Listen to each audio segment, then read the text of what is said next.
Merci, Mélina. Alors, on a vu, on a terminé il y a 45 minutes sur différents thèmes. On a terminé avec l'Église de Christ, l'épouse ou la fiancée de Christ, et qu'un jour, un signal donné au son de la trompette d'un archange, vous allez voir Christ revenir dans les airs.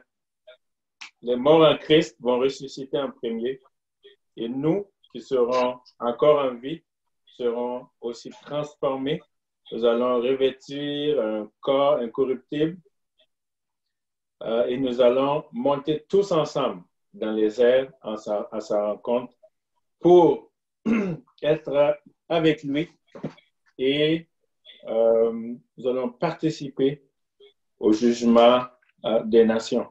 Alors, on va voir maintenant le thème de l'Antéchrist et les 7 années de tribulation. On parle de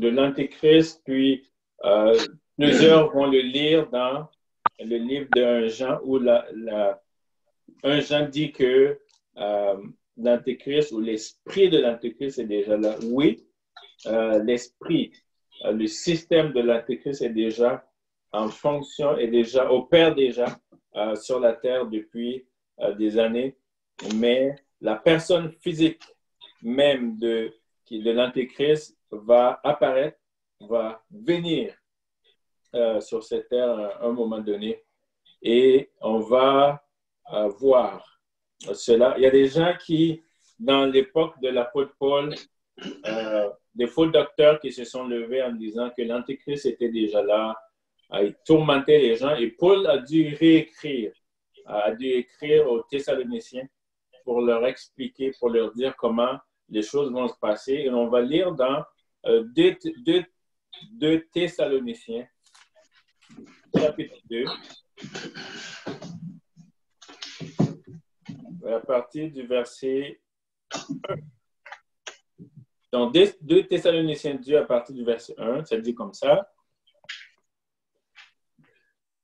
Pour ce qui concerne l'avènement de notre Seigneur Jésus et notre réunion avec lui, nous vous prions, frères, de ne pas vous laisser facilement ébranler dans votre bon sens et de ne pas vous laisser troubler, soit par quelques inspirations, soit par quelques paroles ou par quelques lettres qu'on dirait venir de nous, comme si le jour du Seigneur était déjà là. Que personne ne vous séduise d'aucune manière. Et ça, c'est le point important, car il faut que l'apostasie soit arrivée auparavant et qu'on ait vu paraître l'homme du péché, le fils de la perdition, l'adversaire qui s'élève au-dessus de tout ce qu'on appelle Dieu et de tout ce qu'on adore, jusqu'à s'asseoir dans le temple de Dieu, se proclamant lui-même Dieu. Donc, l'apôtre Paul dit, l'avènement du Seigneur n'est pas encore là. Ne vous laissez pas troubler par des faux docteurs qui disent que Jésus est déjà revenu, a pris des gens et que les tourments vont commencer, que la tribulation va commencer. Les 7 ans de tribulation n'avaient pas commencé à cette époque-là, n'ont pas encore commencé maintenant. L'apôtre Paul dit qu'il faut que, avant l'avènement de Jésus, il faut qu'on ait vu l'apostasie arriver à son comble. Ça veut dire le fait de régner les vérités bibliques apostoliques. Il faut que tout ça soit arrivé à son comble et qu'on ait vu apparaître le fils de la perdition, celui qu'on appelle l'Antéchrist, dans le fond. Alors,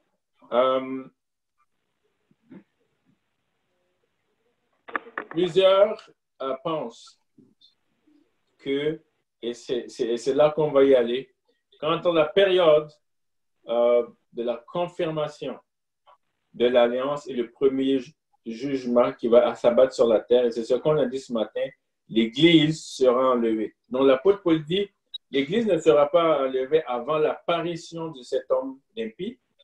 Et cet apôtre Paul dit que nous ne sommes pas appelés à subir la colère de Dieu. Donc, en tant qu'épouse de Christ, on n'est pas appelé à subir les 7 ans de tribulation, mais il faut qu'on ait vu apparaître cet homme-là qui va entrer dans la scène mondiale. Alors, comment va se faire l'entrée de cet homme dans la scène mondiale?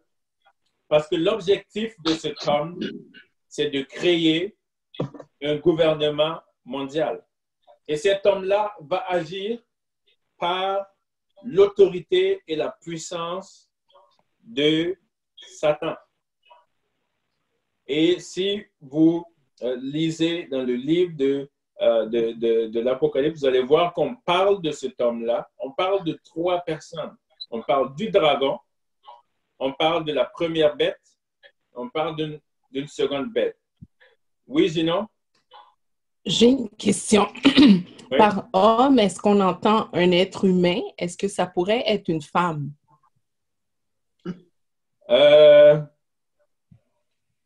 Bon, pourquoi pas? Hein? On a dit l'homme de péché, mais pourquoi pas? Et comme j'ai dit au début, c'est très important de lire les activités prophétiques avec une certaine révélation.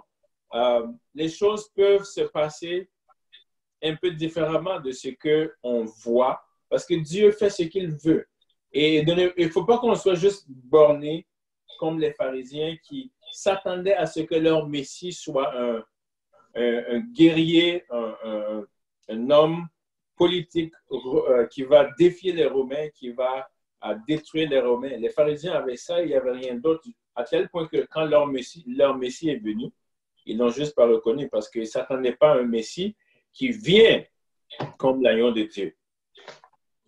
Donc, pourquoi pas? On a dit l'homme de péché, l'antéchrist, et peut-être ce sera un homme ou une femme, on ne sait pas. Mais il faut juste qu'on voit les signes de comment cette personne-là va se comporter. Donc, pour répondre à ta question, ça peut être un des deux. Donc, comme je disais, pour que cet homme ou cette personne apparaisse, il faut qu'il y ait une crise mondiale. Quelque chose qui va tellement shaker le monde que si les gens ne se regroupent pas pour signer la paix, l'équilibre mondial va être menacé. Et on pense à plusieurs scénarios qui peuvent se passer au Moyen-Orient.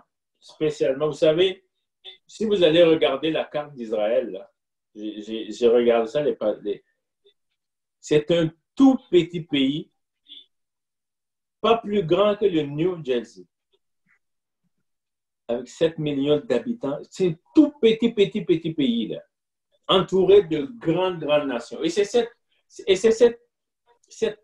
petite nation, ce petit pays-là, qui littéralement est comme le pivot de l'humanité, parce que tout le monde en parle, tellement de gens en veulent à ce petit pays, mais personne n'arrive à le détruire. Les nations devraient se poser des questions par rapport à cela. Et on voit qu'il y a des gens autour d'Israël, comme des pays comme l'Iran, qui, eux, leur mandat, la course à l'armement nucléaire, et leur mandat et leur cœur, c'est vraiment d'effacer Israël de la surface de la terre. Et plusieurs nations autour en veulent à cette petite nation-là. Et donc, il peut y avoir des attaques de l'Iran contre Israël ou des pays autour. Si vous allez sur Internet et que vous tapez Samson Project, le projet Samson, vous allez voir Israël, qui peut-être pense à ce genre d'attaque-là, a mis en place ce qu'ils appellent le projet Samson. Ça veut dire que si l'Iran ou d'autres pays aux alentours, ils se rendent compte que ces pays-là vont les attaquer pour les détruire, ils vont faire comme Samson, ils vont lancer une attaque sans précédent et ces pays-là vont périr avec eux. Donc, ça se peut que ce soit ça. Mais si ces choses ne se produisent pas, on a Ézéchiel qui prophétise une guerre, une attaque contre Israël, qu'on appelle la guerre de Gog et Magog. Pour ceux qui sont au Québec, ce n'est pas Magog. À côté de Sherbrooke, ça n'a rien à voir. C'est une guerre, on parle du Moyen-Orient. Et la Bible va dire, je ne vais pas le lire, mais vous pouvez le noter pour le lire, Ézéchiel 38 et Ézéchiel 39. La Bible dit que il va y avoir une attaque du septentrion. L'attaque-là va venir du septentrion. Septentrion, c'est le nord. Le midi, c'est le sud. Donc, une attaque qui va venir du nord, à l'extrême nord. Donc, il va y avoir une coalition de pays qui vont se lever et qui vont attaquer Israël dans le but de le détruire. Donc, on le voit. Et ça, c'est la guerre de Gog et Magog. Gog, ce n'est pas un pays. Gog, c'est le prince de Magog. C'est un roi de Magog et son mandat va être de détruire Israël. Donc, c'est ce que la prophétie dit. Et je vous invite après à aller lire ces versets-là parce qu'on va aller vite. Il y a tellement de versets.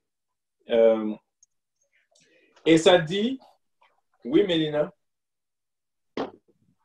Ma question est la suivante. Est-ce que par rapport aux informations que donne Ézéchiel dans le chapitre 38 et 39, on peut identifier clairement quelles sont ces nations aujourd'hui que représente Gog et que représente Magog par rapport au septentrion de la nation d'Israël? OK.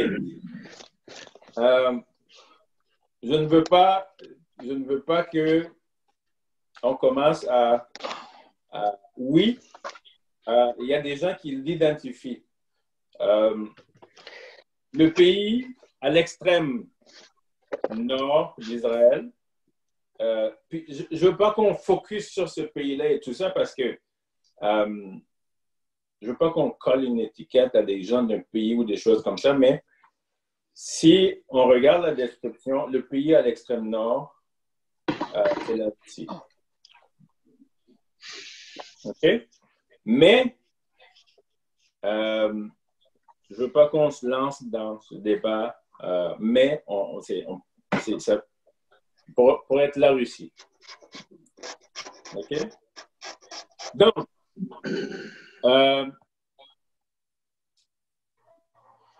il va y avoir cette coalition-là, selon Ézéchiel 38 et 39. Il va y avoir une attaque terrible contre Israël. Et Ézéchiel dit, et c'est Dieu qui parle, Dieu lui-même va intervenir par des signes dans le ciel, sur la terre, pour entraîner une grande défaite à ces nations. Vous pouvez le retrouver dans Ézéchiel 38 et Ézéchiel 39. Donc, une attaque est lancée. Dieu lui-même va intervenir pour détruire ces nations-là. Et tout le monde entier va être à la recherche de paix parce que cette guerre-là va, si elle n'était pas arrêtée et si le monde ne se met pas à la recherche de paix, l'équilibre de la terre va être bouleversé. Donc, on parle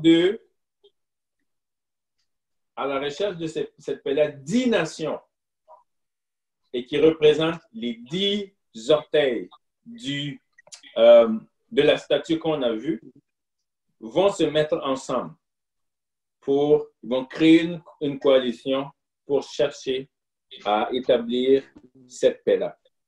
Il va y avoir 5 nations à l'est de la Méditerranée, 5 nations à l'ouest, et ce sont les 10 orteils qui vont être bâtis sur le fonctionnement du système de l'Empire romain qui a passé.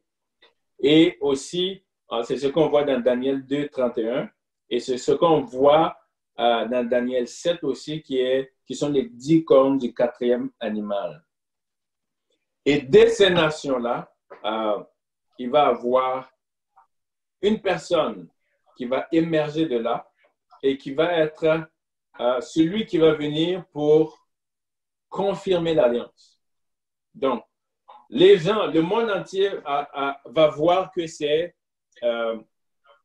par une intervention divine, une intervention surnaturelle que Dieu a accordé la victoire à Israël. Et cet homme-là ou cette personne-là va sortir de cette nation-là pour prendre le privilège et que les gens pensent que c'est lui qui a intervenu. Et il va confirmer l'alliance, un traité de paix signé que personne depuis le temps qu'Israël existe et que maintenant plusieurs présidents et plusieurs nations essaient de faire trouver un traité de paix entre Israël et les nations autour est impossible. Cet homme-là va réussir à le faire, à confirmer cette alliance. Et dès le moment que l'alliance est confirmée, l'horloge prophétique d'Israël recommence. La dernière semaine commence. Et l'apôtre Paul va dire que quand les hommes diront paix et sécurité sur la terre, alors une ruine soudaine s'abattra sur eux. Donc, l'horloge prophétique d'Israël, la dernière semaine, le compte à rebours commence maintenant. Quand l'alliance est confirmée et que cet homme-là réussit à faire croire aux gens que c'est par son intervention que il a réussi à faire. Donc, et le monde va voir un héros mondial. Ils vont l'applaudir, vont dire, c'est grâce à cet homme-là qu'il y a eu la paix, cette paix qu'on cherchait depuis longtemps. Israël le verra comme son Messie qu'il attendait. Comme j'ai dit, Jésus a dit que lui, il est venu et ils ne l'ont pas reçu. Un autre viendra après lui, un faux, et ils le recevront. Et comme j'ai dit, cet homme-là qui s'appelle l'Antéchrist, cette personne-là, agira par la puissance de Satan. Satan va lui conférer sa puissance. Et avant qu'une question qui a été posée, j'essayais d'expliquer que si vous lisez dans le livre d'Apocalypse, vous allez voir qu'on parle du dragon. On parle d'une première bête, puis on parle d'une deuxième bête. Le dragon représente Satan, l'Antéchrist représente la première bête et le faux prophète représente la troisième bête. Et il va avoir une trinité démoniaque. Comme Dieu a sa trinité, le diable va former par cet homme et par le faux prophète une trinité qui va ravager la terre. Et le but du diable derrière ça, c'est se faire adorer ce qu'il a toujours été, ce qu'il a proposé, ce qu'il a toujours voulu, qui lui a coûté sa place, ce qu'il a voulu que Jésus fasse. Et cette trinité-là aura pour but de créer un seul gouvernement mondial et pour que les gens adorent Satan. Donc, comme le fer ne peut pas s'allier avec l'argile, cette alliance-là ne pourra pas tenir. Et comme l'apôtre Paul dit dans Thessaloniciens 5:3, je l'ai dit tantôt, quand les hommes diront paix et sécurité, alors une ruine soudaine les surprendra, car les douleurs de l'enfantement, comme la douleur de l'enfantement, surprennent la femme enceinte et ils n'échapperont pas. Donc les douleurs de l'enfantement commencent, la confirmation de l'alliance. Et après, à cette confirmation, comme j'ai dit, l'horloge recommence et des jugements vont s'apprêter à tomber sur la terre pendant 7 ans. Et avant que les premiers jugements ne tombent sur la terre, l'époux enlève son épouse parce qu'il ne veut pas que son épouse subisse ces jugements-là, son épouse n'est pas destinée à subir la colère de Dieu.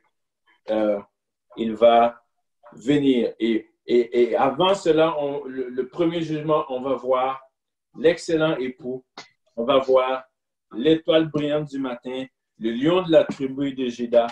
C'est lui qui s'appelle véritable, pointé dans les airs. Et nous, si on est encore en vie, changer avec ceux qui sont morts en Christ ressuscité, nous montrons dans les airs. Et alors, les jugements vont commencer.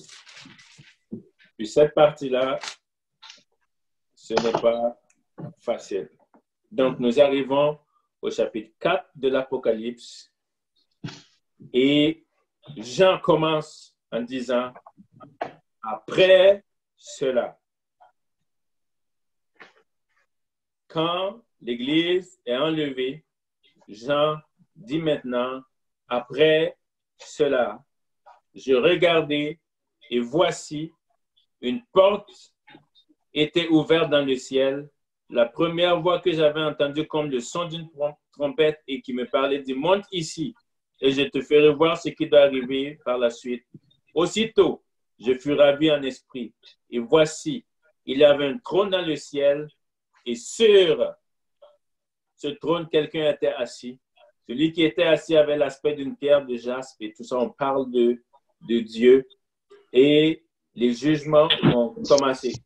Au chapitre 5, ça dit « Puis je vis dans la main droite de celui qui était assis sur le trône un livre écrit en dedans et en dehors, scellé par 7 sceaux. Et je vis un ange puissant qui criait d'une voix forte. Qui est digne d'ouvrir et d'en rompre les sceaux? Et personne dans le ciel, ni sur la terre, ni sous la terre, ne peut ouvrir le livre ni le regarder. Et je pleurais beaucoup de ce que personne ne fut trouvé digne d'ouvrir le sceau ni de le regarder. Et l'un des vieillards me dit, ne pleure point, car voici, le lion de la tribu de Juda, le rejeton de David, a vaincu pour ouvrir le livre et ses 7 sceaux.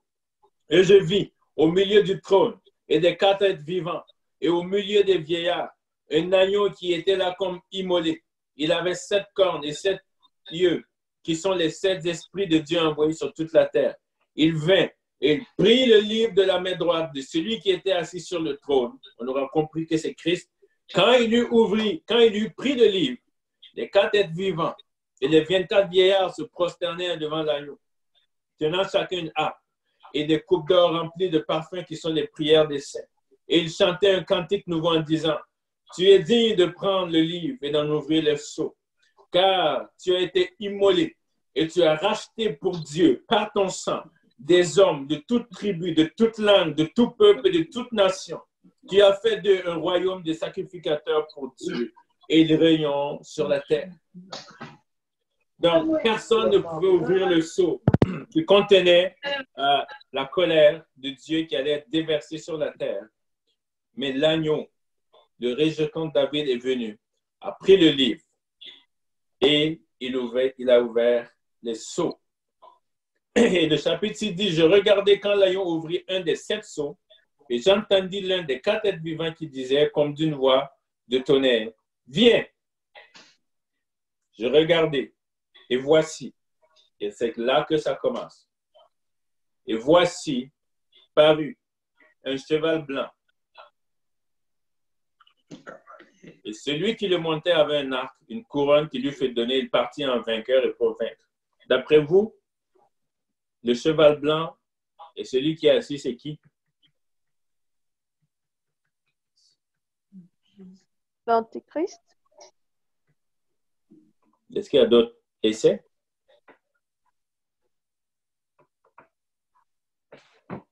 Bon, il n'y a personne qui veut se mouiller. Jusqu'à ce que tu poses la question, je pensais que c'était Jésus, là. Jésus? C'est Jésus, le parti en vainqueur. C'est Jésus. OK.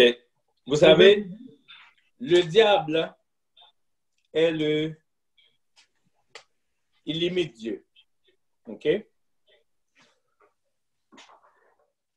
Il y a une autre personne qui va revenir sur un cheval blanc Et ça sera spécifiquement mentionné que son nom, sur son vêtement est écrit « Roi des rois, Seigneur des seigneurs ».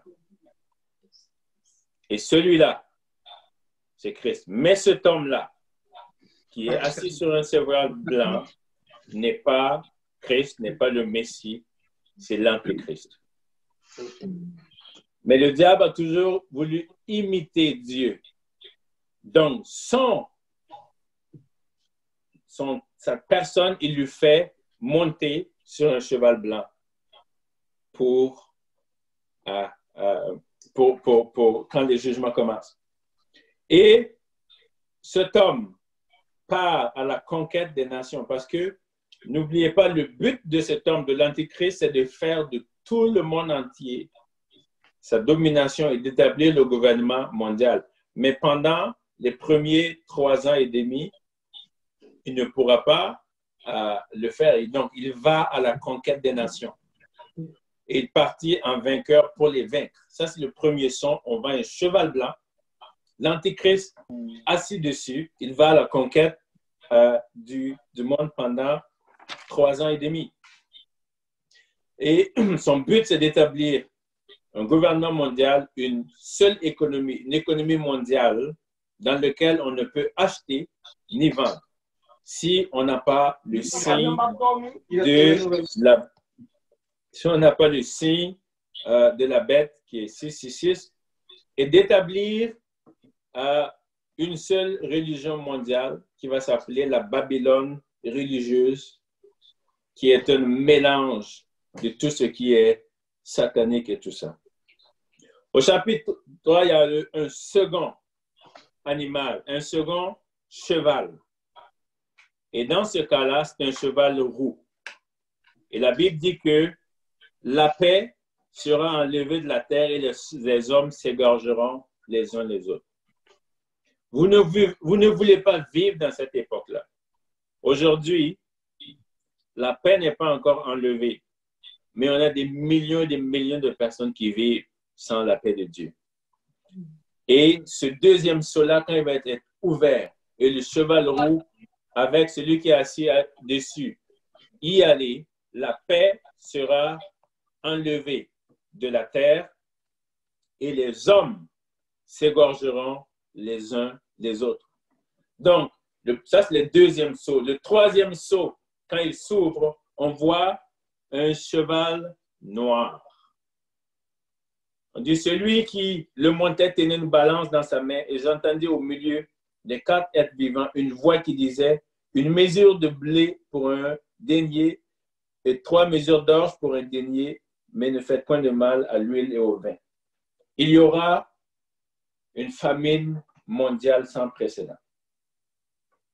Aujourd'hui, si vous regardez, selon certaines personnes, on est trop de gens sur la planète Terre. Et si tout le monde devait manger à sa faim convenablement, il pourrait avoir une multiplication de famine et peut-être que ceux qui mangent 8 fois par jour n'auraient pas assez de nourriture pour manger 8 fois par jour. Mais ce troisième sceau-là avec ce cheval noir annonce une famine mondiale qui sera sans précédent. Les biens vont manquer et les prix vont exploser. Mais comme je dis, vous ne voulez pas être là pendant cette époque-là. Ensuite, on a le 4e sceau qui est ouvert. Et ça, c'est un cheval pâle.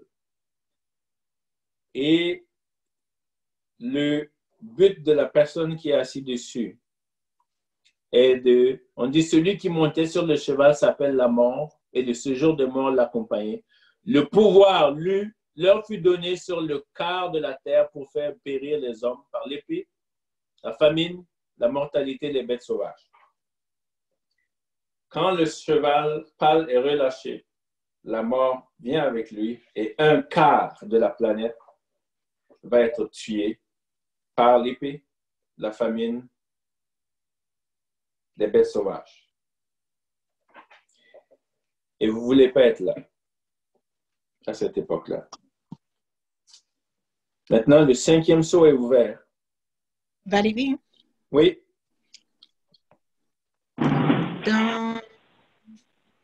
dans le verset 5, oui. quand il mentionne « Ne faites pas de mal à l'huile et le vin », c'est de qui il parle? Parce que c'est en gros, on parle de la famine mondiale et de ce qui est mentionné ici.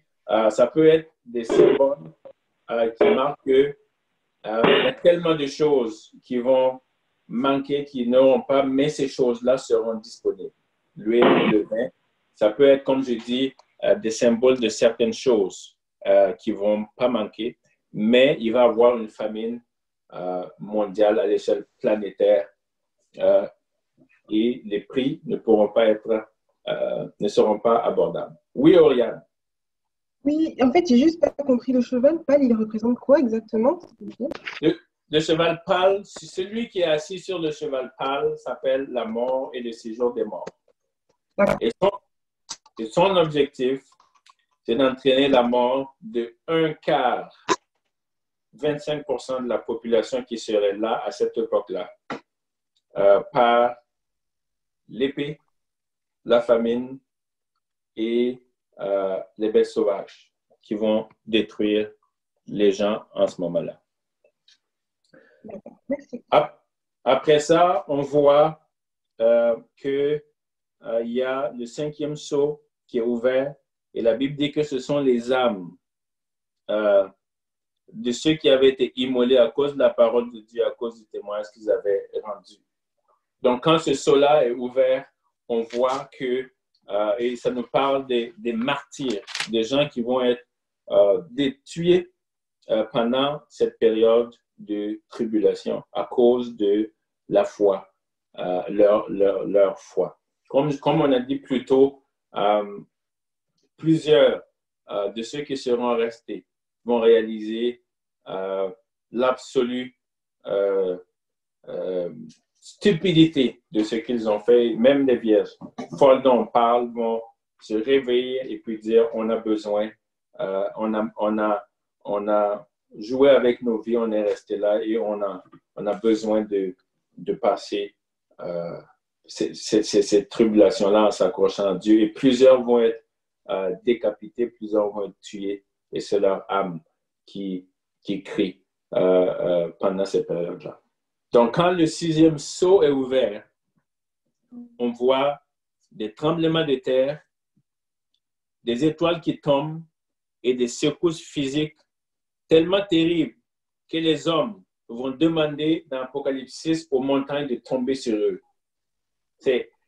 Les hommes n'auront jamais vécu ces choses-là parce que, n'oubliez pas, ce n'est pas juste des phénomènes naturels qui se passent, c'est des jugements de Dieu qui s'abattent sur la terre. Et à tel point que les hommes crient montagne, tombez sur nous, tuez-nous, parce que la détresse est incroyable. Et entre le 6e et le 7e sceau, il y a deux choses qui se produisent. On nous parle des 144 000 Juifs. Il y a plusieurs personnes et notamment spécialement une religion qui en parle, qui pense qu'il va y avoir juste 144 000 personnes qui vont être au ciel. C'est le groupe des TDJ que vous connaissez. Si vous ne connaissez pas encore, c'est les témoins de Jéhovah. Les témoins de Jéhovah pensent que il va y avoir juste 144 000 personnes, se basent juste sur ce verset-là, mais c'est tellement clair qu'ils ne parlent pas, ces 144 000-là parlent de Juifs. Et ça dit que Dieu va marquer de son sceau 144 000 personnes, 12 000 de chaque tribu d'Israël, qui va donner 144 000 qui vont être préservés. Et au milieu de cette tribulation-là, on va voir que ces 144 000 seront enlevés, qui seront dans le ciel. Et on parle aussi d'une grande foule qu'on voit au ciel après cette période-là. Donc, on a le 7e sceau qui s'ouvre et on voit 7 anges et qui vont sonner des trompettes. C'est des grands anges qui sont là. Et je vais juste parler un peu des anges. On voit dans la parole de Dieu qu'on parle de différents types d'anges. La même façon que j'ai dit plutôt que nos positions ne seront pas pareilles, nos autorités ne seront pas pareilles. Même dans la hiérarchie angélique, il y a des positions différentes. Il y a des grades différents. On parle beaucoup dans la parole de Dieu d'anges, de chérubins, d'archanges, de séraphins. Et on ne va pas étudier tout ça aujourd'hui, mais on a des anges qui se tiennent dans la présence de Dieu. Ce sont des anges, on appelle des anges protecteurs, dont Lucifer faisait partie de ces gens-là, de ces anges-là. Est-ce qu'on connaît 2 noms de ces genres d'anges-là? Michael. Michael. Gabriel. Gabriel. Excellent. Parfait. C'était juste pour voir si vous avez lu un peu votre Bible. Parce que quand ces anges-là se présentent, que ce soit Marie ou à d'autres personnes, on va dire nous sommes ceux qui se tiennent dans la présence de Dieu. Et ces anges sont tellement puissants que vous, si vous lisez dans Ésaïe, dans Ézéchiel, vous allez voir que quand Satan a voulu se rebeller contre Dieu, c'est même pas Dieu qui a expulsé Satan. Il a pris un de ses anges, Michael, et puis il l'a balancé dehors. Donc, ce sont des anges puissants. Ceux qui sont avec nous sont tellement puissants, sont tellement majestueux que des fois on ne réalise pas. Et c'est important de savoir que nous avons des anges qui nous gardent, qui nous protègent, qui sont avec nous et qui sont plus puissants que les démons. OK? Des fois, on parle tellement des démons qu'on a l'impression que c'est eux qui ont toute l'autorité, qui ont tout le pouvoir. On a des anges qui sont avec nous. Donc, ils vont sonner des trompettes. Et ces trompettes-là vont encore représenter des jugements. Puis, plus vous lisez, plus vous vous posez la question, est-ce que ça va arrêter un jour, des jugements-là? Mais pendant 7 ans, si ce n'est pas tous les jours, c'est dans des intervalles rapprochés, des jugements, des fléaux qui vont s'abattre sur la terre, des fléaux qui vont s'abattre sur la mer. Et c'est les 4 premières trompettes parlent de cela. Et les 3 derniers parlent de malheurs spéciaux. Ces malheurs-là sont incroyables. Ça dit comme ça, par exemple, dans Apocalypse 9,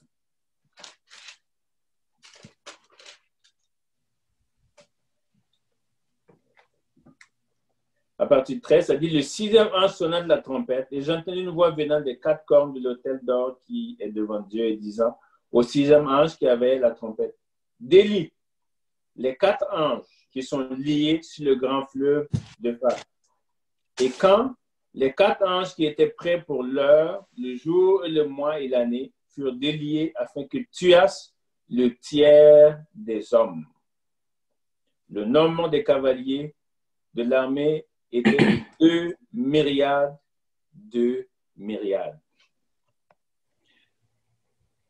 Il va avoir, quand ces trompettes-là vont être sonnées, la 5e, la 6e trompette, l'abîme va être ouvert et les démons qui avaient été liés, enchaînés et jetés dans l'abîme au temps de Noé, on trouve ça dans 2 Pierre 2,4 ou Jude 6, ces démons-là vont ressortir de la terre et leur mandat sera de faire du mal aux habitants de la terre.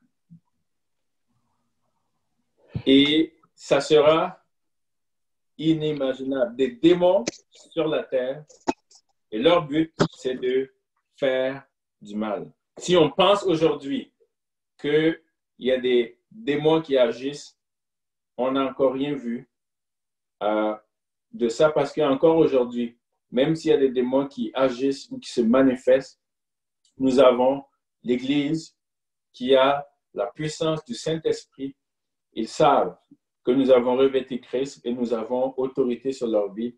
Mais à cette trompette-là, 200 millions de cavaliers qui accompagnent ces grands démons qui ont été enchaînés, liés au-dessus de l'Euphrate, vont être relâchés et ils vont tuer un tiers de la population.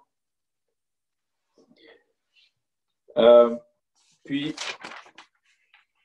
après, il va y avoir la 7e trompette qui va encore être de façon incroyable pour détruire les gens. Puis, en plus des trompettes, il va y avoir des tonnerres. On ne sait pas c'est quoi, ce n'est pas expliqué, parce que dans Apocalypse 4:10, on a dit à Jean de sceller ce que ces 7 tonnerres veulent dire et de ne pas l'écrire. On ne sait pas pourquoi.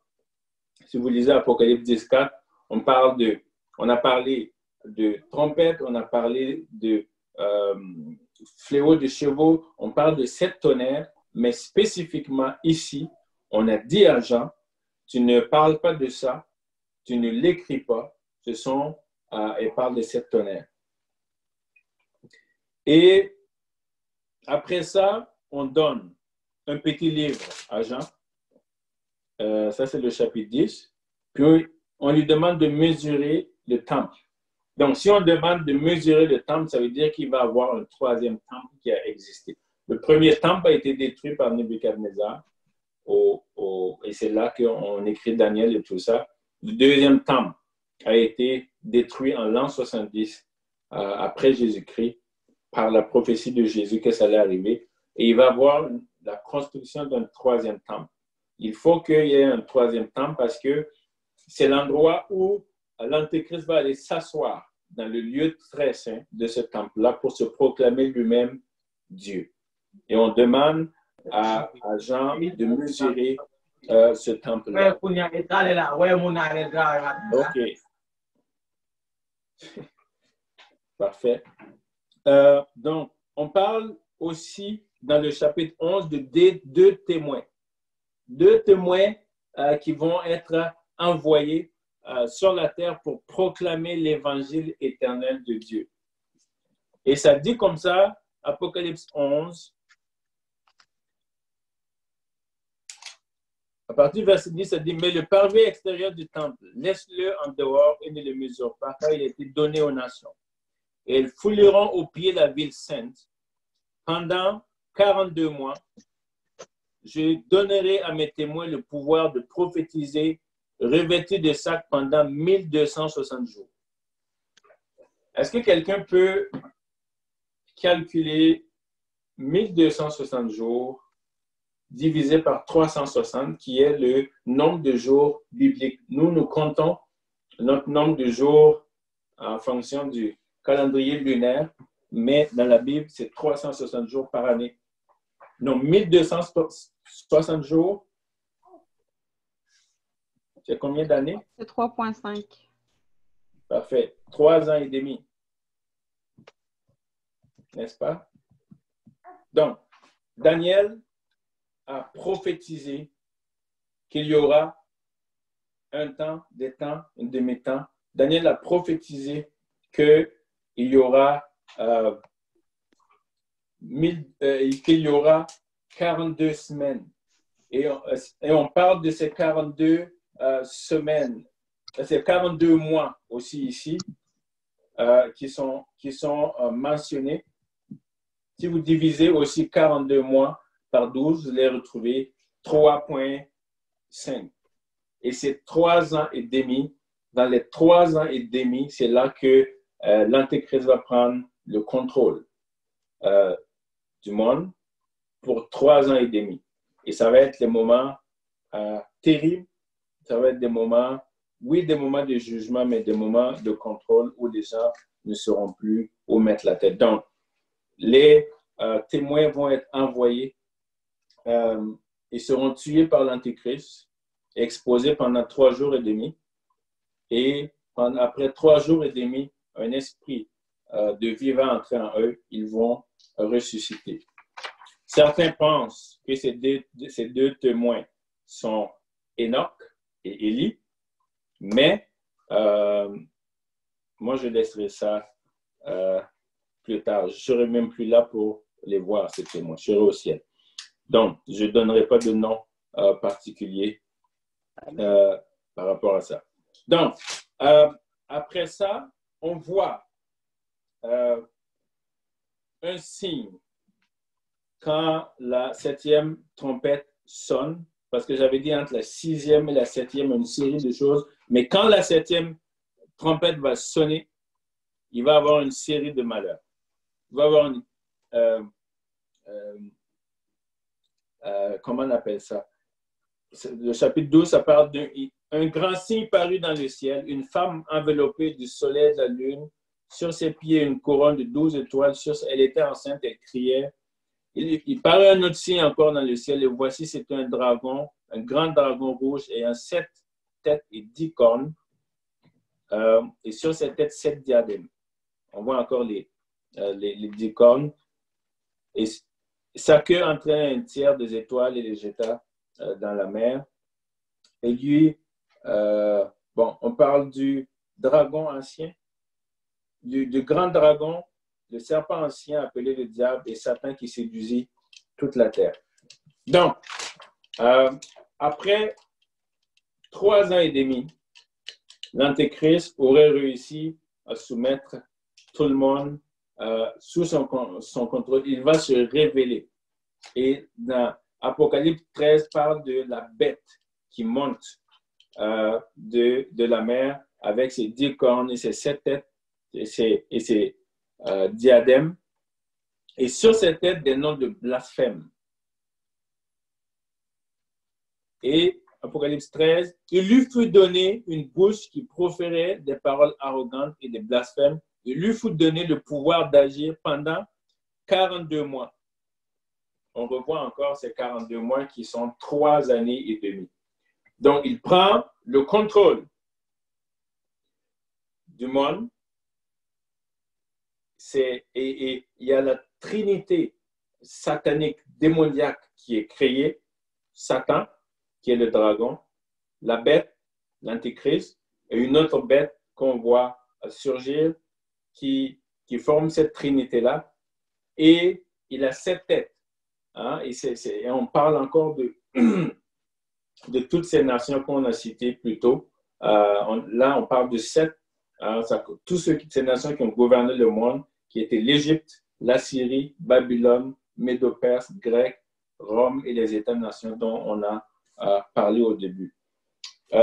Donc, quand l'Antéchrist prend le pouvoir, il est installé à Jérusalem et tout le monde va le voir. Tout le monde va savoir qu'il est là. Je ne sais pas à quel point où la technologie va être rendue, mais on parle que les gens le verront. Et on dit qu'il va créer avec le faux prophète, il va créer une seule religion mondiale qui s'appelle la Babylone religieuse. Le faux prophète va faire une image de l'Antéchrist et qui va être mis sur, qu'on va demander qu'on adore, et les gens vont devoir faire une copie de cette image-là pour les avoir chez eux et prosterner pour adorer cette image. Et avant que l'image, on dit que quand l'Antéchrist va sortir lors de son inauguration, il va être poignardé. Et on le trouve dans Apocalypse 13,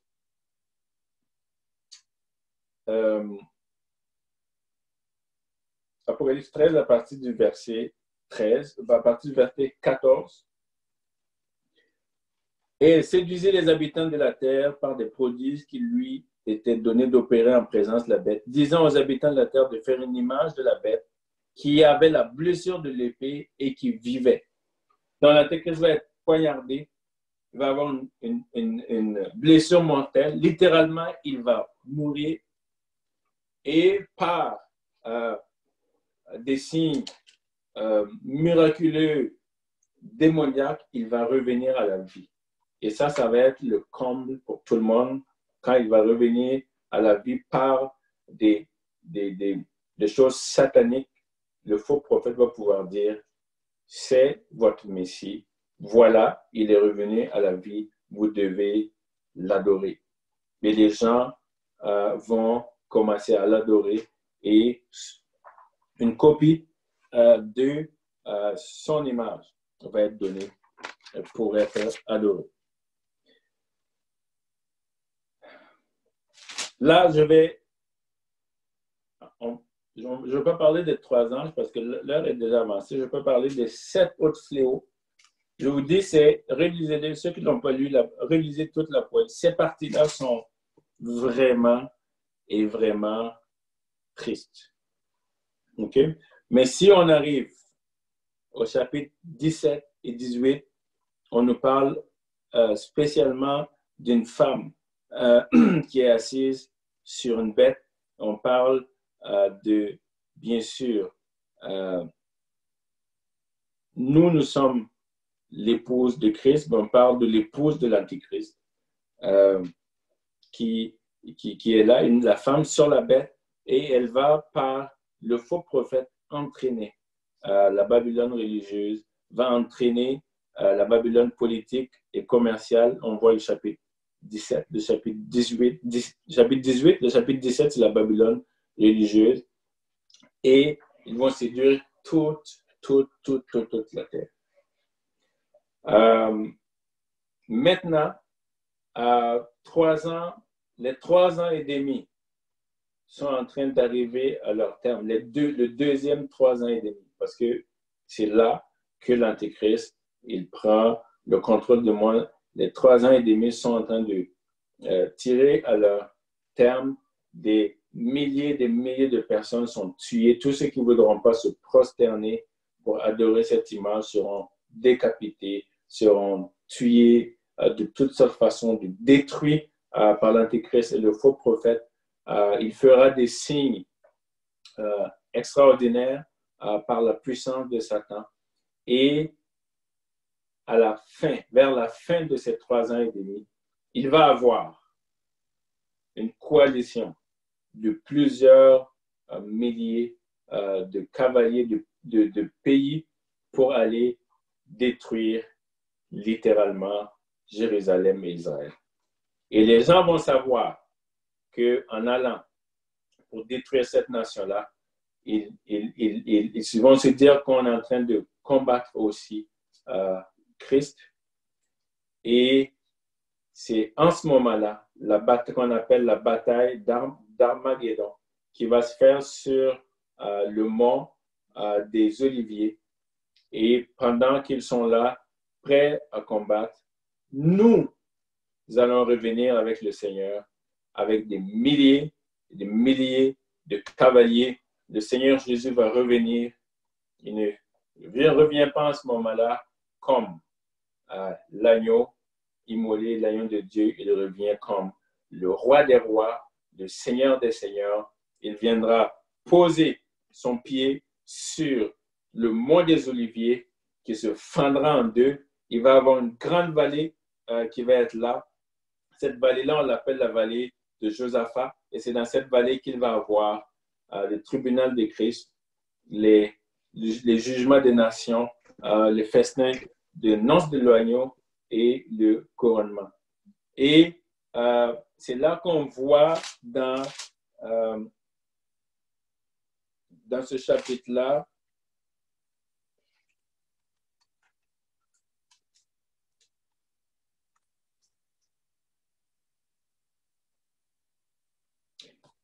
Au chapitre 19, je vous ai dit que le premier cheval blanc, celui qui était assis, n'était pas Christ. Mais le chapitre 19, à partir du verset 11, ça c'est extraordinaire. J'en vois encore. Puis je vis le ciel ouvert, et voici parut un cheval blanc. Celui qui le montait s'appelle fidèle et véritable, et il juge et combat avec justice. Ses yeux étaient comme une flamme de feu, et sa tête était avec plusieurs diadèmes. Il avait un nom écrit que personne ne connaît, si ce n'est lui-même. Il était vêtu d'un vêtement teint de sang. Son nom est la parole de Dieu. Les armées qui sont dans le ciel le suivaient sur des vêtements blancs, nous aussi, revêtus d'un fin lin blanc pur. De sa bouche sortait une épée aiguë pour frapper les nations. Il les pètera avec une verge de fer, et il foulera la cuve du vin de l'ardente colère de Dieu Tout-Puissant. Il avait sur son vêtement et sur sa cuisse un nom écrit, Roi des rois, Seigneur des seigneurs. Je fais juste une petite parenthèse pour vous dire que le vêtement représente la puissance, l'autorité de la personne. Vous vous rappelez que la femme à la perte de sang avait tendu sa main pour toucher le vêtement. Et la Bible va dire que quand elle a touché, une puissance est sortie de Christ et est venue vers elle. Et on voit aussi David, alors qu'il est dans cette caverne-là, que Saül cherche à le tuer. Il est dans la caverne, Saül est là. Il pouvait le tuer, ses généraux vont dire, ben, finis avec le Dieu te le livre. Il prend son épée, mais la Bible dit que son cœur se met à battre. Il remet son épée, mais ce qu'il fait, il prend l'épée, il coupe la robe de Saül, et après il va montrer à Saül, pour lui dire littéralement, ton autorité a été enlevée et je le détiens. Et la Bible va dire que sur le vêtement et sur la cuisse de celui qui était sur le cheval blanc, il est écrit Roi des rois, Seigneur des seigneurs. Et c'est le Seigneur Jésus qui revient. Et il dit, et je vis un ange qui se tenait dans le soleil. Il criait d'une voix forte, disant, tous les oiseaux qui volaient par le milieu des cieux, venez, rassemblez-vous pour le grand festin de Dieu, afin de manger la chair des rois, la chair des chefs militaires, la chair des puissants, la chair des chevaux et de ceux qui les montent, la chair de tous, libres et esclaves, petits et grands. Et je vis la bête et les rois de la terre et leur armée rassemblés pour faire la guerre à celui qui était assis sur le cheval et son armée. Et les versets qui suivent là, j'ai tout encadré et j'ai marqué « Yes ». Parce qu'il est écrit, « Et la bête fut prise, et avec le faux prophète, qui avait fait devant elle des prodiges par lesquels il les avait séduits, ceux qui avaient pris les marques de la bête et adoré son image. Ils furent tous les deux jetés, vivants dans l'étang de feu, ardent de feu et de soufre. Et les autres furent tués par l'épée qui sortait de la bouche de celui qui était assis sur le cheval. Et les oiseaux se rassemblèrent, se rassasièrent de leur chair. Quand le Seigneur va descendre, il va prendre l'Antéchrist, le faux prophète, ils vont les jeter dans l'étang de feu. Et ils vont, tous ceux qui s'étaient assemblés pour combattre contre Christ, son armée et contre Jérusalem, seront décimés par le souffle de sa bouche. Les oiseaux vont venir, puis ils vont faire un barbecue de la chair de ces gens-là. Maintenant, il y a deux éléments de la Trinité qui sont détruits, qui sont jetés dans le feu, et il y a le grand dragon, Satan lui-même. Qu'est-ce qu'on va faire de lui? On va le prendre, on va le lier pendant 1000 ans. Et quand il va être lié pendant 1000 ans. Et c'est là que va commencer ce qu'on appelle le millénium. Nous allons régner sur la terre. Avec Christ, nous aurons des autorités, nous aurons des gouvernements, nous allons régner avec lui. Et Satan est lié pendant 1000 ans, ne pouvant rien faire du tout à la population mondiale. Après les 1000 ans, il est relâché pour un peu de temps pour tenter les gens qui auront probablement repeuplé la terre pendant ces 1000 ans. Et pour un peu de temps, il va les tenter. Et après, le Seigneur va lier son sort final. Il sera pris. Puis ça c'est au verset 20, quand les 1000 ans seront accomplis, chapitre 20, verset 7, quand les 1000 ans seront accomplis, Satan sera relâché de sa prison et il sortira pour séduire les nations qui sont aux quatre coins de la terre. Et il va rassembler des personnes, de nombreuses personnes, pour monter et faire la guerre aux saints et dans la ville sainte. Mais en ce moment-là, j'aime cette partie-là, le verset 9, le B dit, « Mais un feu descendit du ciel et les dévora. Et le diable qui les séduisait fut jeté dans l'étang de feu et de soufre où sont la bête et le faux prophète. Ils seront tourmentés nuit et jour au siècle des siècles. » L'étang de feu, l'enfer, à la base, n'a pas été créé pour l'homme, pour l'être humain. Il a été créé pour Satan et ses anges. Malheureusement et logiquement, si vous décidez de suivre quelqu'un, la destination de cette personne-là doit être votre destination. Si vous décidez d'embarquer dans une voiture avec quelqu'un, si la personne quitte une ville pour arriver dans une autre ville, vous êtes automatiquement aussi dans cette ville. Et des fois, les gens se posent la question, comment un Dieu si bon peut permettre à des êtres humains de connaître les temps de feu et de soufre. Mais Dieu est bon, Dieu est juste, et les choses sont même compréhensibles de la logique humaine. Et comme j'ai dit, ceux qui acceptent de rentrer dans le bateau du salut par Christ iront là où Christ va aller. Mais ceux qui refusent et qui décident de suivre le diable, c'est tout à fait logique qu'ils arrivent et qu'ils partent là où le diable doit finir. Et le futur et la destinée de Satan, qui était Lucifer, c'est l'étang de feu avec l'Antéchrist, le faux prophète, pour être tourmenté jour et nuit pour le siècle des siècles. Et après cela, Satan fut jeté. Jean va voir des nouveaux cieux et une nouvelle terre. Les cieux actuels vont être purifiés, vont partir, vont s'enfuir. La terre va être détruite par le feu. Et du ciel va descendre la nouvelle Jérusalem. Et cette nouvelle Jérusalem existe déjà au ciel. Et vous avez des descriptions. Ce n'est pas des hommes qui vont bâtir. Ce n'est pas par des métaux ou des choses humaines, mais c'est par Dieu lui-même qui va bâtir cette nouvelle Jérusalem. Comme il y a une Jérusalem qui existe, il y a un temple aussi dans le ciel, parce que Jean va dire, j'ai vu un temple dans le ciel.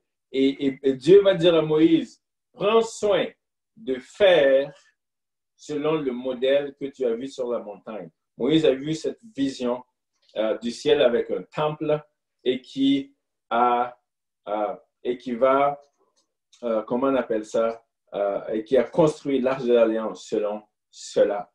Et Jésus est monté au ciel avec ce temple-là. Si vous vous souvenez, quand je fais des parenthèses pour vous expliquer des choses, vous vous souvenez quand Jésus est ressuscité, Marie l'a vu à côté du tombeau. Il a voulu le toucher et Jésus a dit non, ne me touche pas parce que je ne suis pas encore monté vers mon Père. Il avait revêtu des vêtements du souverain sacrificateur et il devait monter dans le temple céleste pour montrer le sang, comme le souverain sacrificateur le faisait une fois par année.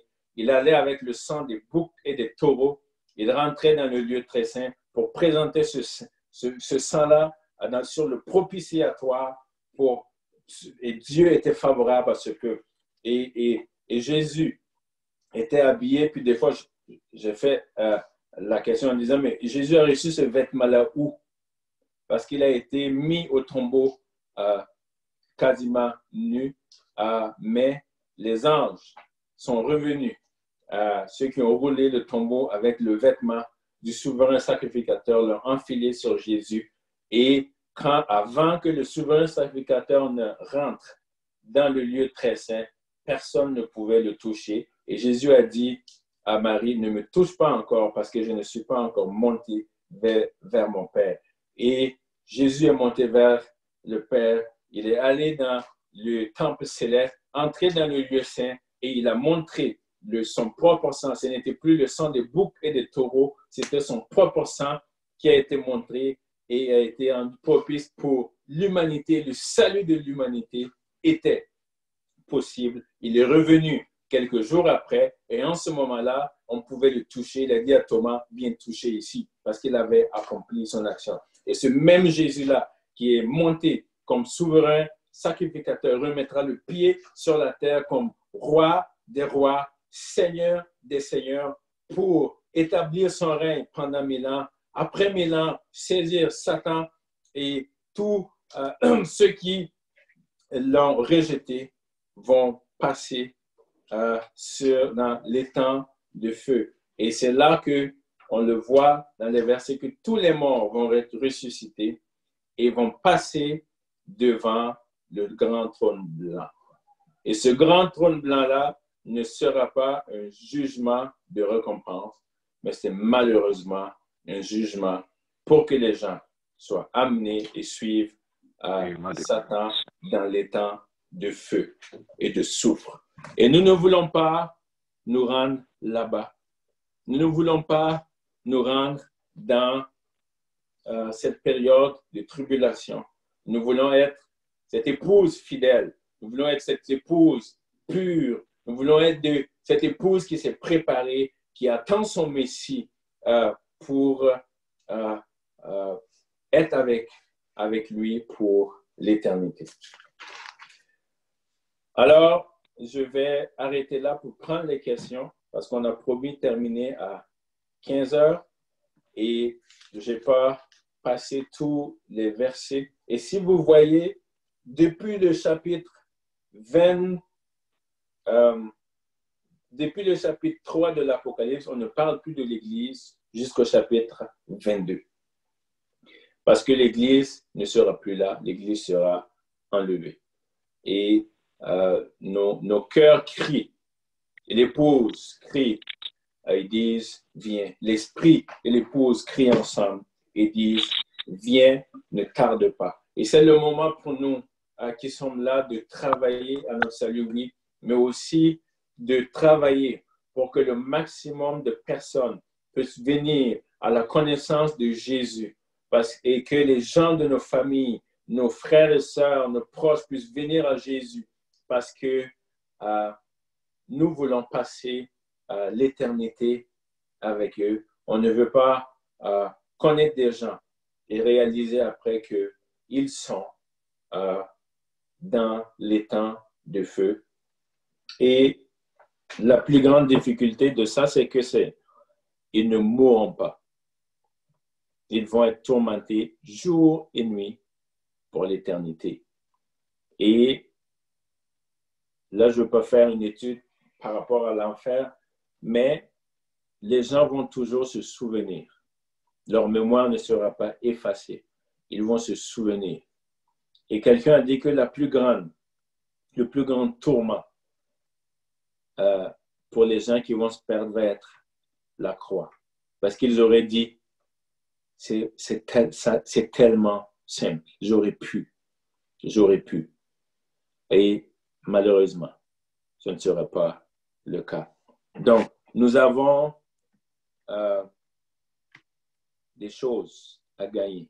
Nous avons tout à gagner de rester attachés à notre Seigneur. Si on vous dit que le fait d'avoir accepté Jésus n'a pas de prix et de regarder que vous êtes misérable, que vous manquez de ci ou de ça, dites-leur que votre récompense qui s'en vient est tellement grande et cette espérance-là doit nous réjouir, doit mettre la paix dans nos cœurs, doit nous permettre dans les jours difficiles que nous vivons d'être dans cette joie indescriptible.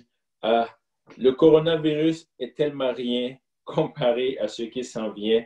Alors, restons dans la foi, restons dans cette assurance que peu importe ce qui arrive, le Seigneur se lèvera et qu'il aura le dernier mot. Amen. Amen. Est-ce qu'il y a des questions? Oui, moi j'ai une question, Valérie. Oui. C'est Rania. Alors, oui. J'aimerais savoir, en ce qui concerne l'enlèvement et puis l'antéchrist, tu avais mentionné que c'est dans la première partie des 3 ans et demi que l'enlèvement aura lieu. C'est ça, si je ne me trompe pas? Oui. Okay. Donc, on va voir l'antéchrist et c'est avant que le jugement de Dieu se manifeste que l'enlèvement aura lieu. Lorsque l'enlèvement aura lieu, à ce moment-là, le Saint-Esprit va partir aussi, n'est-ce pas, va être enlevé avec l'épouse. Et ceux qui vont rester, parce qu'ils ne seront pas l'épouse, et qui vont réaliser l'erreur, et c'est ceux-là qui vont mourir en tant que martyrs. Est-ce que c'est à eux-là qu'on va imposer la marque de la bête et tout ça là, ou bien est-ce que l'Église sera encore là durant cette période d'imposition de la marque de la bête avant d'être enlevée? La marque de la bête ne se fera que seulement après c'est à la deuxième moitié de ces 7 ans que c'est quand l'Antéchrist va prendre le gouvernement mondial, qu'il va imposer une religion et que les gens devront adorer son image. Et il y aura un seul gouvernement du point de vue économique et du point de vue au niveau des commerces. Et les gens ne pourront pas, ceux qui seront à ce moment-là ne pourront pas acheter ni vendre sans avoir, ou ça sera quasi impossible d'acheter ni vendre sans avoir reçu la marque de la bête. Ok, donc c'est pour ceux qui sont restés. Donc l'enlèvement aura déjà eu lieu. L'enlèvement aurait eu lieu depuis 3 ans et demi ou plus. Ok. Parce que l'enlèvement, l'apôtre Paul dit que de ne pas se tourmenter parce que l'enlèvement n'a pas encore eu lieu et il faut que l'apostasie arrive à son sommet et que nous ayons vu paraître l'homme de péché, l'homme d'iniquité, l'Antéchrist. Les chrétiens qui sont là, qui s'attendent au retour, vont savoir que c'est l'Antéchrist, mais le monde entier ne saura pas. Il ne va pas se présenter en disant « Je suis l'Antéchrist ». Okay. Donc, les gens ne sauront pas que c'est lui l'Antéchrist. Les gens vont le voir comme un héros mondial, celui qui aura réussi à faire ce qu'aucun gouvernement au monde, ni aucun président américain ou des différents G aura réussi à faire en Israël, à faire signer ce traité de paix. Mais lui réussira à le faire. Et dès le moment que lui, il sort et qu'il confirme l'alliance de ces 10 États pour assurer la paix, l'horloge chronologique a commencé. Et avant que le premier fléau ne commence, que le premier jugement ne commence, il faut que l'Église ne soit plus là parce que nous ne sommes pas appelés, nous ne sommes pas destinés à la colère de Dieu, mais au salut. Donc, nous ne serons plus là en ce moment-là. Et nous ne serons plus là non plus 3 ans et demi plus tard dans ces traités de signes de la bête et tout ça. Donc, ce sont ces martyrs-là qui vont mourir. C'est leur sang dont on parle qui va crier à Jésus pour dire jusqu'à quand. En fait, je Exactement. vraiment, c'est avec quelle force est-ce qu'ils vont être capables de résister si même avec le Saint-Esprit sur la terre, c'est compliqué en ce moment. Lorsque le Saint-Esprit va partir, va être enlevé, qu'ils vont réaliser. En fait, je me demande c'est avec quelle force ils vont avoir pour résister à la tribulation et à la persécution qui va venir. Et ce point que tu mentionnes est très, très pertinent parce que déjà là, il y a des gens pour des gâteaux et des bonbons réunissent Jésus alors qu'ils ont le Saint-Esprit qui agit toujours. Comment ces gens-là feront? Ça va être des moments incroyables et il faut le vouloir. Puis on a vu des persécutions dans l'Église qui ont commencé, des gens, des femmes qui ont vu leur bébé être tué et tout ça et qui sont restés en disant nous ne réunirons pas Jésus. On a vu des gens à Rome, on utilisait les corps des gens comme des torches dans les arénas parce que les gens refusaient de régner leur foi. Et les gens venaient complètement conscients qu'ils allaient être brûlés par des torches, jetés dans des lions, mais le Saint-Esprit était en eux. Ils pouvaient se tenir là et faire face à ces rois et dire, nous ne réunirons pas notre Dieu. Et ils étaient tués, décapités de toutes sortes de façons, mais ils ont le Saint-Esprit avec eux. Et c'est pour ceux qui disent, oh, on va continuer à vivre comme ça parce que nous aurons une deuxième chance. Watch out. Et bonne chance. J'ai une question, Valérie. Oui. C'est Ginon. Je voulais savoir, je ne peux pas dire exactement où dans la parole, mais il y a un endroit qui dit qu'il y a des temps qui vont être abrégés afin que... Si elle n'était pas abrégée, personne ne serait sauvé. Exact. C'est quand ça? On parle de ces derniers 3 ans et demi où Jésus parle et il va dire qu'il y aura tellement de difficultés que si ces temps-là n'avaient pas été abrégés, quasiment personne ne pourrait être sauvé. Heureusement que Dieu a fixé des temps pour arrêter cela parce que si ces 7 ans de tribulation étaient 25 ans de tribulation, quasiment personne ne serait resté. Et oui, Satan, l'ennemi agit, mais il y a toujours eu des limites que Dieu a données. Donc, ce verset-là ne s'adresse pas à l'Église. Non, ce n'est pas un verset qui s'adresse à l'Église. OK, parfait. Il y a eu une prophétie de Jésus par rapport à la destruction qu'on trouve dans Luc 21, à la destruction du deuxième temple à l'an 70.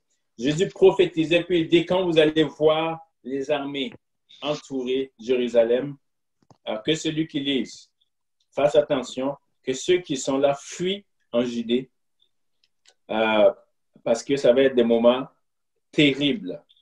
Mais il ne parlait pas encore de ces moments qui ont dû être abrégés.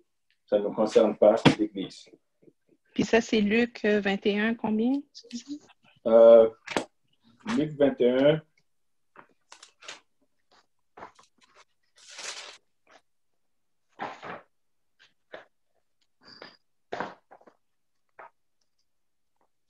Je peux aller le chercher.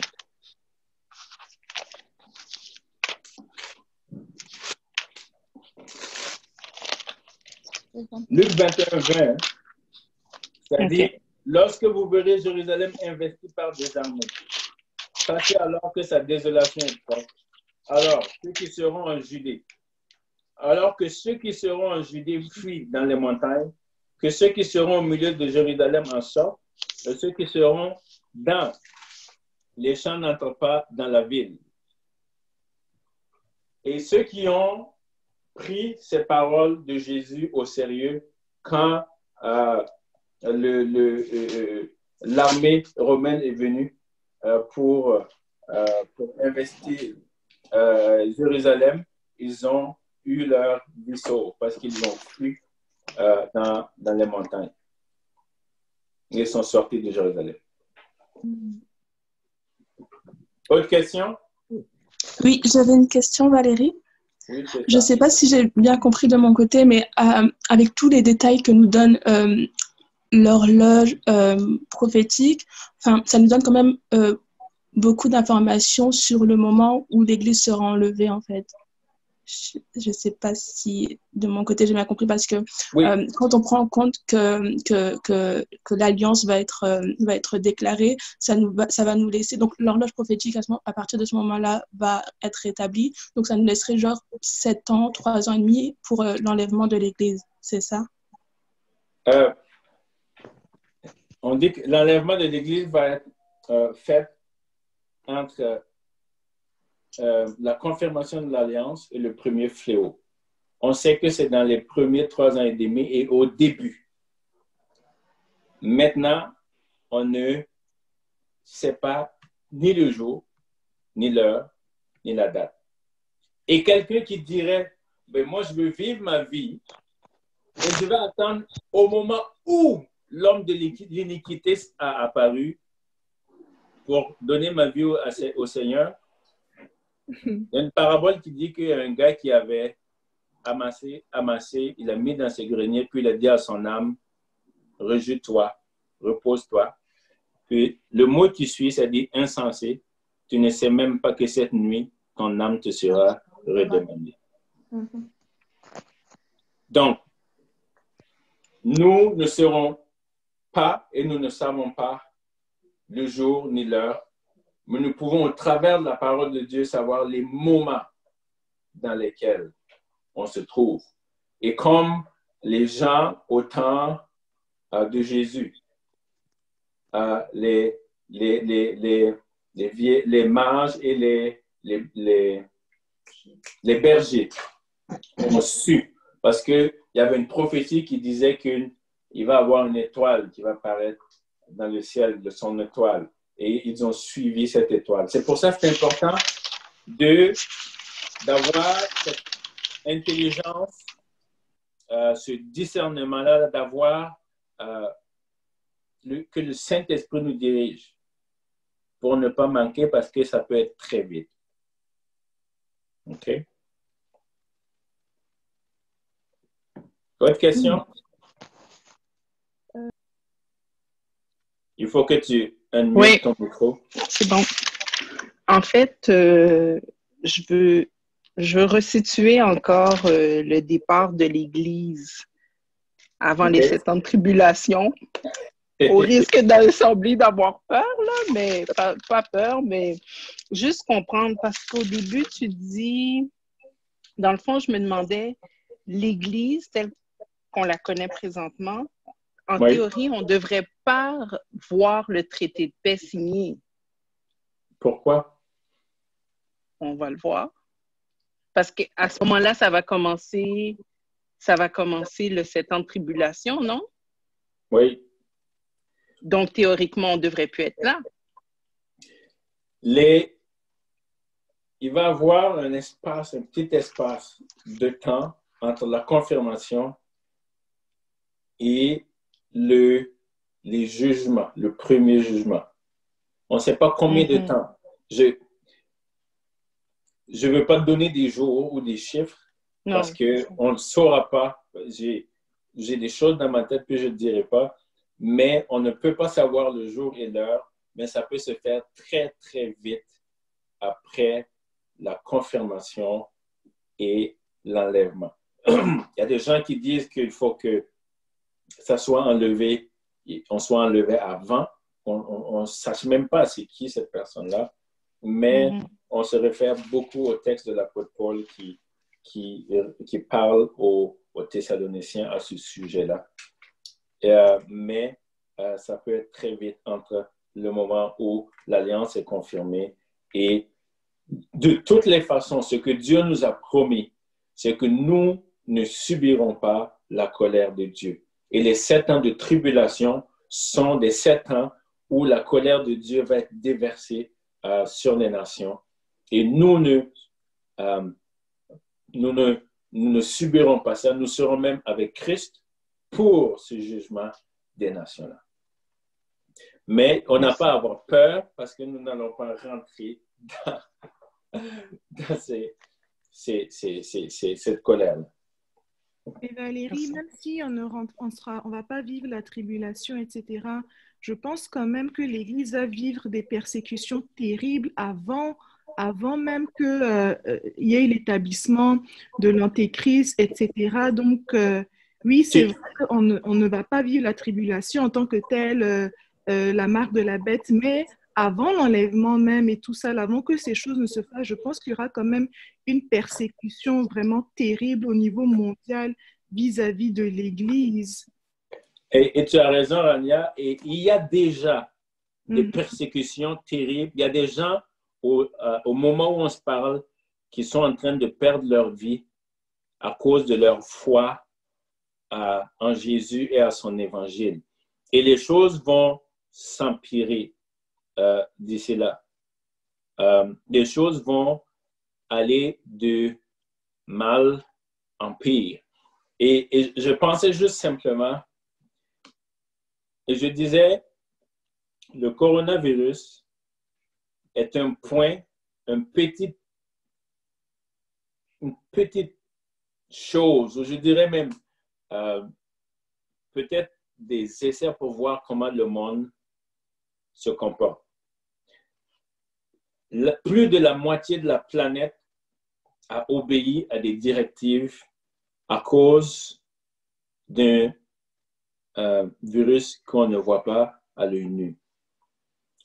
Plus de la moitié de la planète se sont confinés et je dirais que quasiment 2 tiers de la planète sont prêts aujourd'hui à faire n'importe quoi si on leur dit de faire et que ce risque de ce virus va disparaître. Et aussi, deuxième chose, c'est une des rares fois où on a réussi à fermer nos églises. Et les persécutions ou les façons que l'ennemi va utiliser ne va pas forcément être comme le passé où on battait des gens, on faisait des choses. Mais aujourd'hui, il va y avoir des moyens il y a des moyens pour que les gens ne se rassemblent plus en tant que corps de Christ ou que les gens arrêtent telle ou telle chose. Regardez simplement, il n'y a plus d'églises qui est ouverte où les gens peuvent se réunir si les gens qui contrôlent Internet ou les trucs décident qu'ils ne veulent plus de réunions d'église et qu'ils coupent Internet. Plus de rassemblement. Le monde va être coupé. Si les compagnies qui mettent les Bibles, si les applications des Bibles sur les tablettes et les téléphones, on décide qu'à un moment donné, on ne peut plus faire d'application de Bible, ceux qui n'ont pas de Bible papier, qu'est-ce qu'ils font? Et de plus en plus, les choses, je vous ai dit, pour ceux qui étaient là pour les 21 jours, les choses vont être de plus en plus et de plus en plus faciles. Et l'ennemi va toujours utiliser cette solution de facilité pour nous permettre d'embarquer tous dans cette solution de facilité et frapper un coup et on ne sera plus capable, par nos moyens, de fonctionner comme il se doit. Et c'est pour ça que j'ai dit, il y a 2 semaines, faisons attention à tout ce qui se présente à nous comme solution de facilité. Parce que large est la voie des fois qui mène à la perdition. Étroite est la voie qui mène à Dieu. Donc, des persécutions sont déjà là, des persécutions vont venir, des gens conduits, inspirés par le diable, continuent et vont continuer à mettre des stratégies pour amener de plus en plus le monde vers ce qu'ils veulent s'attendre. Et nous, les chrétiens, si nous n'arrêtons pas de nous conformer au monde et de vivre comme eux, nous allons nous retourner à un moment donné et voir que nos bases et nos fondements, on n'est plus dessus et qu'on est sur d'autres fondements qui n'ont pas été posés par Christ. Donc, nous devons être vigilants. Et bien sûr, et je le répète, d'autres persécutions viendront pour l'Église, oui, avant même à la fin. Et il faut que, en même temps, ça j'ai oublié de le dire, en même temps qu'il se passe le mal sur la terre, que le mal va grandir, parallèlement, il va y avoir un dernier réveil mondial. Parce qu'il faut que l'Église se réveille. Christ revient chercher une Église qui est réveillée pure sans tâche. Il faut qu'il y ait un réveil. La Bible aussi le prophétise. Il va y avoir un réveil mondial. Des gens qui vont se tenir, l'Esprit de Dieu va se manifester de façon incroyable. On va avoir une moisson d'âmes. Et il faut que nous qui avons compris, que nous qui avons décidé de discerner les temps et les saisons, nous puissions nous lever pour faire partie de ces gens-là que Dieu utilise pour ce réveil mondial. Je vais prendre 2 dernières questions, puis après on va terminer parce qu'il est déjà 15 heures. Chari ou Jean-David, il faut unmute votre micro. Oui, bonjour. Alors, en fait, j'avais une question, mais pendant que tout le monde parlait, il y a une autre question qui m'est venue, plus une clarification. Donc, la clarification, c'est par rapport à quand tu as dit, par rapport à l'enlèvement, tu as dit de ne pas manquer le signe. Donc, j'étais en train de me dire, OK, mais techniquement, si on est enlevé, on n'a pas de signe à chercher, il me semble. C'est juste, on va juste être enlevé, ou alors c'est moi qui ne comprends pas bien. Et la deuxième chose, c'était, je ne sais pas si tu l'as mentionné, il y a une femme qui est mentionnée dans Apocalypse 12, qui est enceinte et qui enfante et qu'on pourchasse et qu'on cache en fait. Et je ne sais pas, en fait, je ne sais pas l'analogie, c'est à quoi OK. Pour ta première question, tout ce que nous avons à faire, c'est d'être prêts, de nous attacher à Jésus, de marcher selon la parole de Dieu. Et de toutes les façons, pour l'enlèvement, on n'a pas de signe à aller regarder. C'est sûr que j'ai dit que nous, en tant qu'enfants de Dieu, plus les choses se passent, plus nous devons réaliser que l'avènement du Seigneur est proche, mais nous n'avons pas à calculer les jours ou être anxieux. Quand on est prêt de toutes les façons, en un clin d'œil, on sera enlevé. On ne se posera plus la question à savoir c'est quel signe ou quel signe. Si, comme je l'ai dit, si des gens se disent « Ah, moi, je vais vivre ma vie comme je veux, je vais calculer les signes, puis quand je vais voir des confirmations, je vais commencer. » Peut-être que ces gens-là même, ils ne seront même plus là quand Jésus va revenir, ils seront morts. Mais nous, en tant qu'enfants de Dieu, notre responsabilité, c'est de rester attachés à Dieu, à sa parole, de vivre selon la parole de Dieu, de vivre selon le principe. Et quand nous serons enlevés, nous serons enlevés. Sur la femme dont on parle, qui a enfanté un fils, il y a 2 interprétations qui sont vues là. Il y en a qui parlent de qu'elle symbolise les fidèles d'Israël par lesquels le Messie est venu. On parle spécialement d'Israël, de ces fidèles-là d'Israël qui sont restés là et par lesquels l'enfant Jésus est venu. Et on voit Joseph, parce qu'on parle du soleil, de la lune et tout ça, Joseph qui fait un songe et qui se rencontre, on parle du soleil, de la lune, puis qui interprète que le soleil et la lune, c'est son père et sa mère qui vont venir se prosterner devant lui. Et qui parle des étoiles qui font référence aux 12 tribus d'Israël. Donc, on interprète ça comme les fidèles, cette femme-là comme les fidèles de la nation d'Israël par lequel le Messie doit venir. Ok, merci beaucoup. Parfait. Je prends une dernière question. Maryse? Oui, moi je voulais, comme j'avais une question concernant le fait qu'il ne faut pas se laisser séduire par la facilité. C'est juste que la petite analyse que je faisais, c'est qu'il y a des affaires qu'on n'est pas vraiment capable de, genre qu'on subit. Par exemple, j'ai juste envie de dire pour les cartes de crédit, par exemple, c'est quelque chose comme à un moment donné, on te dit tu ne peux plus payer cash, il faut payer par carte de crédit. Après, c'est par reconnaissance faciale. Ou je me demande dans ces circonstances où c'est vraiment organisé pour qu'on suive le mouvement. Je ne sais pas, comme nous, en tant que chrétiens, quand tu vois des choses comme ça, et puis tu te dis, c'est des signes de la fin, qu'est-ce qu'on peut faire? J'ai l'impression qu'on est un peu pris sans le vouloir. Je me demande comment on va s'en sortir si on veut vraiment éviter de se laisser séduire par toute la facilité qu'il y aura là pour détourner les enfants de Dieu. C'était ça ma petite préoccupation. Tu as tout à fait raison, Maryse. Il y a des choses que on est obligé de subir, puis il y a des choses qu'on choisit. Hein, c'est sûr que, c'est plus... Puis je prends un exemple, ça ne veut pas dire que c'est ça. Je prends un exemple banal.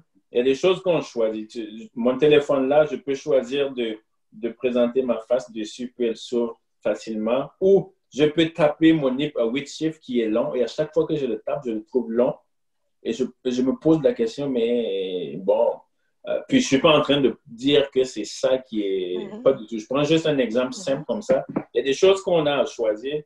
Si on arrive à un moment où on dit qu'on ne peut plus payer par carte de crédit, par cash, ben on va payer par carte de crédit. Mais il y a beaucoup de choses qui vont nous être proposées pour faciliter, et ça a été fait dans certains pays, pour faciliter le suivi par rapport au coronavirus. On a installé des montres ou des choses sur les mains des gens, ou je ne sais plus, c'est dans les pots.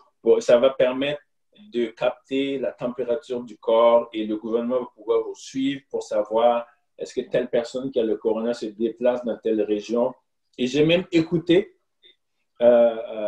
au Québec ici des émissions où on a mentionné, et puis des gens qui disaient qu'ils sont quand même favorables à ça parce que ça va permettre de sauver des vies. Bon.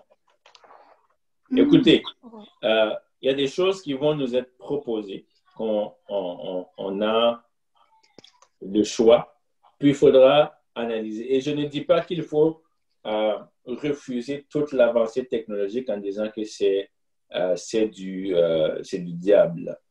Même si c'était du diable, on ne sait pas. Il y a des choses que l'ennemi a inventées et qu'on utilise aujourd'hui, peut-être contre lui. Moïse a été instruit où? Dans la maison de Pharaon. Et c'est lui qui est revenu dans cette maison-là pour les entraîner des 10 plaies. Donc, peu importe ce que l'ennemi veut faire, en tant qu'enfant de Dieu, connecté à Dieu, Dieu va toujours nous donner la sagesse ou la capacité, et peut tourner ces choses-là en faveur des enfants de Dieu. L'Internet aujourd'hui, le téléphone peut être utilisé pour se parler, pour faire des appels conférences, prier ensemble. Mais l'ennemi utilise tellement ce téléphone pour détruire des gens, pour détruire des couples, pour détruire des jeunes garçons et des jeunes filles qui sont versés dans l'impureté, toutes ces choses. Par contre, il y a plusieurs années, ces choses-là n'existaient pas. C'était plus difficile d'avoir des choses impures à ses yeux. Il fallait Aujourd'hui, on les a avec nous. Puis, en même temps, sur l'application d'à côté, tu as la Bible. Amen.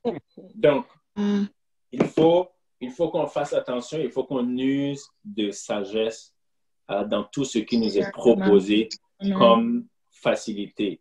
Parce que l'ennemi va t'en servir. Alléluia. On veut rendre grâce à Dieu pour sa fidélité. Je propose qu'on puisse prier. Je crois que alors qu'on met ces moments-là, on va terminer.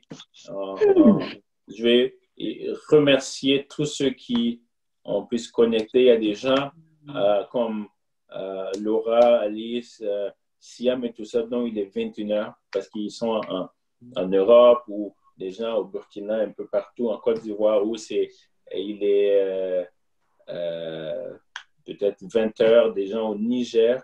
On salue Amibi du Niger. On salue ceux du Québec, du Canada. On salue ceux de Toronto. Les Sylvains, on salue des gens de Colombie-Britannique. Salut Kwasi et tout le monde. Ceux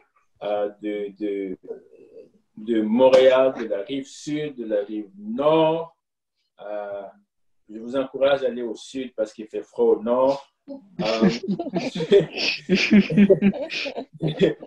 y a plus d'avions. Et on va prier. Je suis tellement habitué au bâtiment d'église que je voulais dire, on va se lever pour terminer. On peut le faire pareil.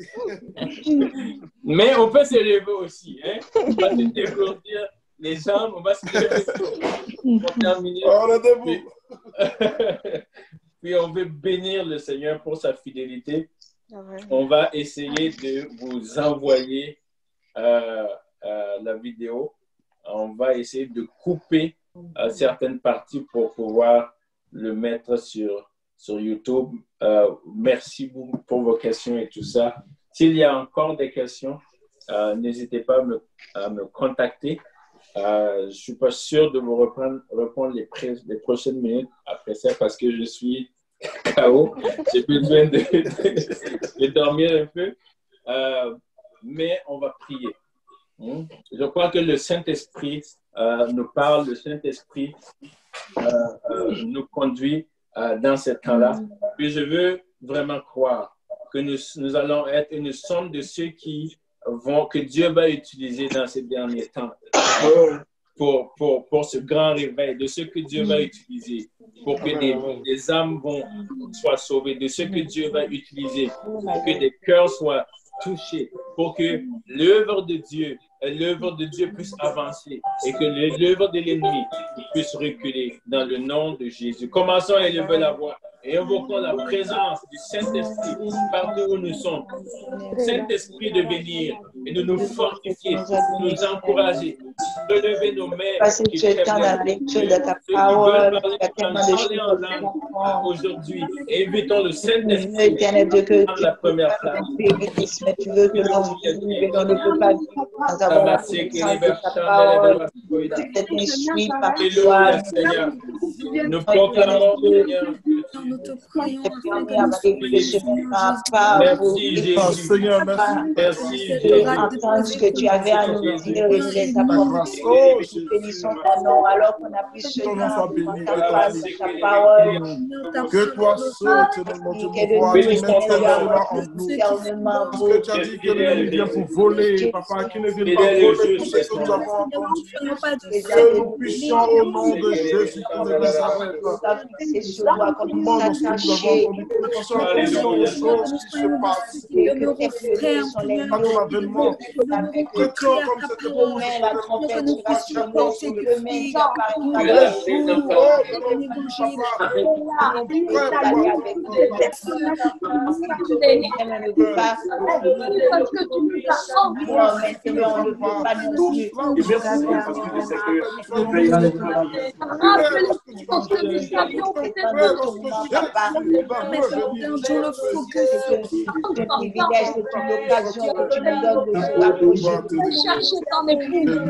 tu as l'essence ici, alors Père,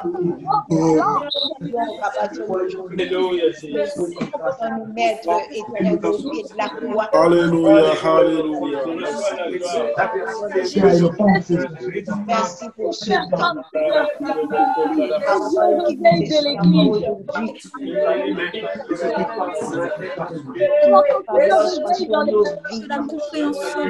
Et là encore, comme un compagnon fidèle,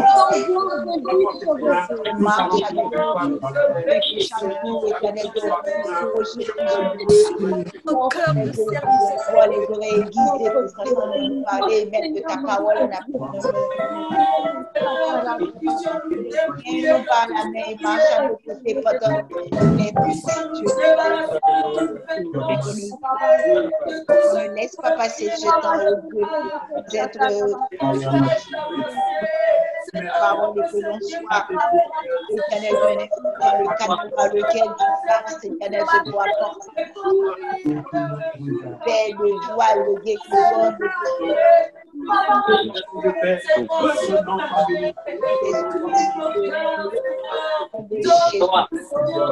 éternel, je ouvre la bouche pour parler pour merci pour ta bonté, ta fidélité, chaque personne qui a pris du temps, Seigneur éternel, pour cet enseignement,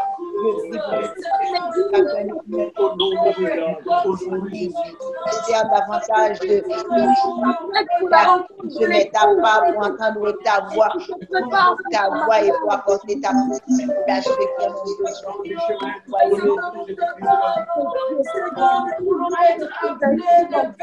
Tu vas utiliser pour le salut de pour ramener, Seigneur, des familles entières à toi, Seigneur.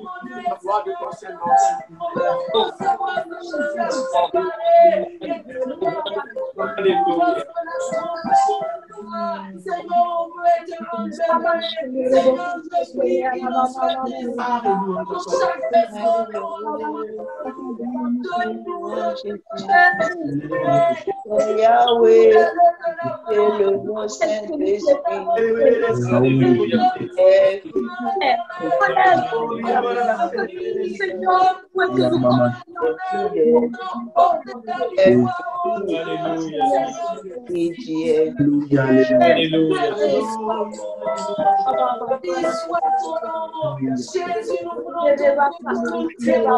Alléluia.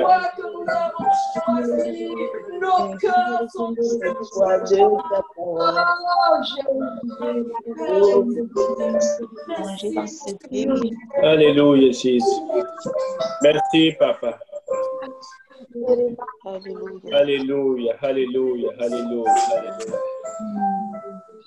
Alléluia, Jésus. Merci, Jésus. Merci, Jésus. Merci, merci, Jésus. Alléluia.